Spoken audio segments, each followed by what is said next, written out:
Welcome to Story Timer at Large. Brenda Phillips. Brenda Jane Buckheit was born in New York on March 2nd, 1955. Her family later moved to Valparaiso, Indiana. And Brenda graduated from Valparaiso High School and went to beauty school. But she didn't pursue a career as a beautician. She later actually went to work at Bethlehem Steel. Indiana, northern Indiana especially, as you get closer to the lakes, you got a lot of steel mills, or used to have, in Gary and in South Bend and all along the river, because we could produce steel and then use the Great Lakes to ship it east and then out to sea. And we had a huge workforce, a lot of people living up in that area. Brenda married Gregory Joseph Phillips in Valparaiso, Indiana in 1976, and Gregory worked at Bethlehem Steel as well. Their marriage, however, did not last, and they divorced in 1980. So then Brenda Phillips was living alone at 3303 Churchview Drive in Valparaiso, and she was working as a computer programmer for Indiana Information Control in 1983. This would have been the early days of computers. But good for her, she really, she's followed her dreams and did some really interesting work. Churchview Drive, where Brenda lived, is a really lovely looking neighborhood. The homes all look like they were very new in the early 1980s. They look very well maintained today as well. On Sunday, September 4th, 1983, Brenda's parents had come to her home because they could not get her on the phone, and that was very unusual. Brenda's parents found in her home a trail of blood, and Brenda and her car were both missing. So they immediately called the police. This is horrifying. We can't get a hold of her, and there's blood, and her car is missing. The police investigation, of course, it began immediately. They questioned Brenda's friends, family, and coworkers. They also questioned her ex-husband, which is something that definitely, I'm sure everybody was looking that direction. Brenda's car was spotted in southern Indiana. So that's really odd. Valparaiso is up in the west side of Indiana, kind of getting close to Chicago, Gary area. But why is her car in southern Indiana? Brenda's family and friends mentioned a young man as a possible suspect. He was a bit odd, he lived in the neighborhood, and he had a crush on Brenda. His parents were neighbors of Brenda there. He had been in town the weekend that Brenda disappeared. Police had questioned his family and friends, and they discussed the target practice that they had been doing over the weekend. So they were like, target practice? Where did you do target practice at? So they're thinking, ooh, this has got to be way out in the middle of nowhere. If something's out there, maybe that's, if there's a body out there, maybe that's a place. So this was the thing that led police to search that rural area, that out-of-the-way area where they had gone to do target practice. The young man in question was Frederick von Allman Jr. He was 21, and he had been a Marine for 3 years. He had graduated from Valparaiso High School in 1980. He had a good service record as a Marine. He had received a 3-day pass and gone back to Valparaiso to visit his parents that weekend in September. When he showed back up on base, on time, in South Carolina, he had scratches on his face and neck. His fellow Marines commented that they looked like fingernail scratches and asked him what he'd been up to on leave. Brenda Phillips was found a few days later, about 4 miles southeast of Valparaiso, in a shallow grave with brush and old tires piled on top of her. She had been shot in the head multiple times. She was wrapped in blood-soaked bedsheets. The area there was wooded, and people used it as a spot for target shooting and also dumping garbage. So those tires and other debris, the brush was probably yard waste that someone had cut and taken there. So police in Valparaiso got in touch with the Marine base at Parris Island in South Carolina. Frederick von Allman Jr. was questioned. His things were searched. He had Brenda's car keys in his locker and had driven her car from Indiana to South Carolina. He was arrested and extradited back to Indiana.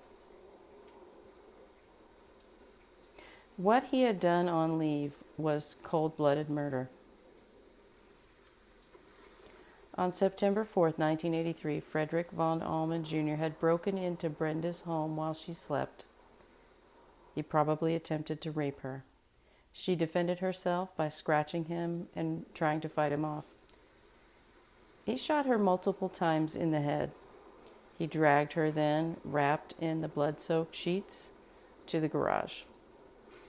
He drove her car to the spot where he had taken target practice earlier in the weekend, and he attempted to conceal her body there.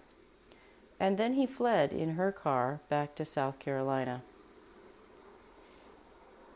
He and his lawyers tried an insanity defense, but jurors saw pretty easily that he had purposefully taken her, killed her, and hidden the body. They saw that he had fled Indiana and gone back to South Carolina. They weren't buying his insanity defense. Frederick von Allman Jr. was convicted and sentenced to 60 years in prison. He appealed, but he was not successful in that appeal. And that is the last I am able to find of him. I cannot find him in the Indiana incarcerated database. I tried many variations of the name. I also can't find an obituary. So, was he freed? Did he change his name? Is he still incarcerated and I'm just not able to find him in the Indiana incarcerated database? Is he in some sort of mental health facility out there right now? I don't know. It's not something I can find. But I'll be kind of watching out. I'll be looking for things. We'll see what happens there. These early 1980s murders, it seems like there are so many more violent killers than there were in the 70s, which is absolutely mind-boggling because there were plenty enough in the 70s. But it seems like they're getting more impulsive and messier, and they get caught easily. The days, it seems like, of being able to rack up a large body count seems to be ending. Police have seen, they've had a good decade by that point of seeing these kinds of crimes against women, these really violent rapist murderers, and so they're a little more savvy, and they, if not all of them know what a serial killer is, they're getting the gist of it by that time. Police also aren't dismissing missing people as runaways anymore, quite as much as it seems. More police officers would definitely have more experience now with this impulsive and violent crime. One thing I wanted to mention is there's still that theory in the violent criminals of the 70s, 80s, 90s, the connection to lead in the bloodstreams of these young men. And if you think about the Midwest and how much more these kind of serial killers were prevalent in the Midwest, think about what boys of that age grow up doing. Well, they grow up probably mowing a lot of lawns for a little extra money. A lot of them do farm work, and they might have exposure to leaded gasoline there. And then teen boys and young men, they would be the ones pumping the gas at the gas station, either working at the gas station or, if a boy and a girl are out on a date together, the boy's going to pump the gas even if it's the girl's car.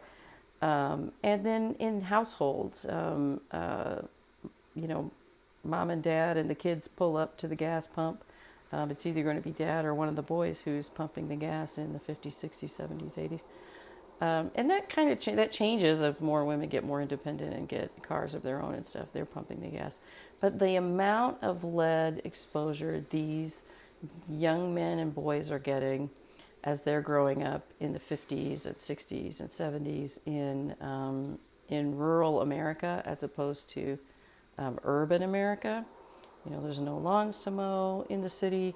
There's no, for the most part, there's no lawns to mow. But in the big city, the really urban streets where there's no yards and stuff, just high rises. There's no lawns to mow. There's no farm work where you're going to be putting gasoline in a tractor. There's none of that. And then also think about how rural, in rural areas, a lot of young men and young women nowadays too, are they grow up around guns and gun culture. They're hunting, they're target shooting, and especially as more people had more disposable income, things were a bit better in the 50s and 60s than they were in the 20s and 30s for rural America. So, and there's a lot more exposure to guns, gun collecting, target shooting, that kind of thing. So there's a lot more lead exposure. So I do believe the lead theory. I think that's a definite way to go. In addition to, you've got testosterone.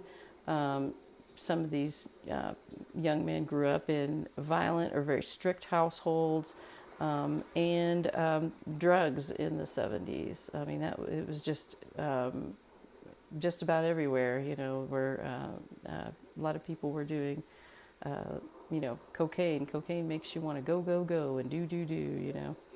So, but yeah, I think lead in combination with other things, it might contribute to this violent tendency and this murderous tendency and lack of impulse control. So that's, as I'm doing all this research, you tend to see the killers have had a lot of guns in their early life too. So, but yeah, back to Brenda here. My gosh, she's in her own home. She's asleep. He probably broke in when she was asleep. She's laying there in her own bed, thinking you're safe and sound in your own place. And this neighbor kid who's home on a weekend pass breaks in to attempt to rape you, and then ends up murdering you. He was probably going to rape and murder her. That probably was the plan. But yeah, just awful. And she was really a go-getter. I mean, she had thought beauty school was the thing she should do, but then another opportunity came up, and she ended up working at U.S. Steel in a probably more of an administrative secretarial sort of position. But that led to learning computer programming and to becoming a computer programmer in an even better job. And here she is in 1980, 1983. She's she owns her own home, car. She's doing great, and she should still be here with us today. This only happened in 1983. She could still be with us today and still being a vibrant part of her community. Rest in peace, Brenda Phillips.